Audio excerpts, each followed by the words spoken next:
আজকে যে উপায়টি বলবো সেটা হচ্ছে যাদের বিবাহিত জীবন খারাপ হয়ে যাচ্ছে, আপনাদের এমন বিবাহিত জীবনে এমন সমস্যা চলে এসছে যার জন্য আপনাদের কথাবার্তা ডিভোর্স অবধি চলে গেছে, সেক্ষেত্রে আপনারা যদি বিয়ে বাঁচাতে চান, হাজবেন্ডও করতে পারেন বা ওয়াইফও করতে পারেন, তাহলে কিন্তু আপনারা এই উপায়টি করতে পারেন। আপনারা কি করবেন, শুক্লপক্ষের মঙ্গলবার দিন আপনারা একটা ত্রিকোণ পলা নিয়ে আসুন, যেটা লাল পলা বলে বা রেড কোরাল বলে, সেটা আপনারা নিয়ে আসুন। 5 রতির মোটামুটি নিয়ে আসতে পারেন। এনে আপনার বাড়ির দক্ষিণ দিকে মাটির নিচে পুঁতে দিন।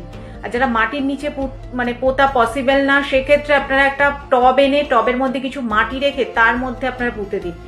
এই উপায়টি করে দেখুন, আপনাদের বিবাহিত জীবনে যাদের প্রবলেম চলছে, কথাবার্তা ডিভোর্স অবধি চলে গেছে, সেই জায়গা থেকে কিন্তু আপনাদের বিবাহিত জীবন ভালো হয়ে যাবে।